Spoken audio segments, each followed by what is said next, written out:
அவர்காம் ஆஸ்திரேலியாவிலிருந்து விமானம் மூலம் சென்னை வந்த ஆன்மீக சொற்பொழிவாளர் தற்போது எங்கே அவரிடம் விசாரணை நடைபெறுகிறது என்ற தகவல் ரகசியமாக வைக்கப்பட்டிருக்கிறது. விமான நிலையத்திலிருந்து ஆன்மீக சொற்பொழிவாளர் மகாவிஷ்ணுவை காவல்துறையினர் புறப்பாடு என்ற வழியாக காவல்துறையினர் ரகசியமாக அவரை அழைத்துச் சென்றதாக தகவல் வெளியாகி இருக்கிறது.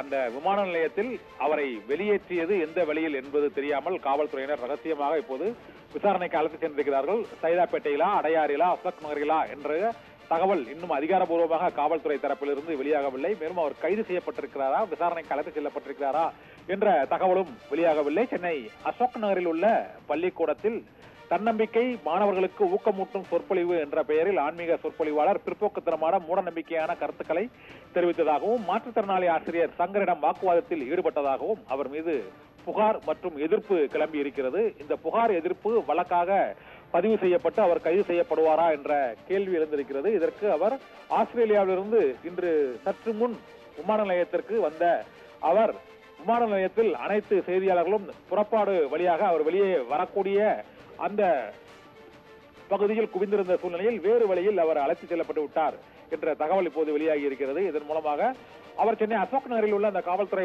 விசாரணை நிலைய மையத்துக்கு கொண்டு வரப்பட்டு அங்கு விசாரிக்கப்படுவார் என்ற தகவலும் வெளியாகி இருக்கிறது. சைதாப்பேட்டை உதவி ஆணையர் சீனிவாசன் தலைமையில் இந்த விசாரணை தற்போது நடைபெற்றுக் கொண்டிருக்கிறது என்றும் விசாரணைக்காக அழைத்துச் செல்லப்பட்டுள்ள மகாவிஷ்ணு அவரது வாக்குமூலத்தில் என்ன கூறினார் என்பது குறித்தும் அவர் நீதிமன்றத்தில் கைது செய்யப்பட்டு ஆஜர்படுத்தப்படுவாரா அல்லது நிபந்தனை ஜாமீனில் விடுவிக்கப்படுவாரா என்பது குறித்த தகவல்கள் இன்னும் சற்று நேரத்தில் தெரிய வரும். விமான நிலையத்திலிருந்து வெளியே கொண்டு வரப்பட்டு காவல்துறையினரின் கட்டுப்பாட்டில் கொண்டு செல்லப்பட்டுள்ள ஆன்மீக சொற்பொழிவாளர் மகாவிஷ்ணு இப்போது காவலர்கள் கட்டுப்பாட்டில் சைதை உதவி ஆணையர் சீனிவாசன் தலைமையிலான விசாரணை குழுவிடம் அவரிடம் விசாரணை நடத்தி வருகிறார்கள். ஆபிரகாம்.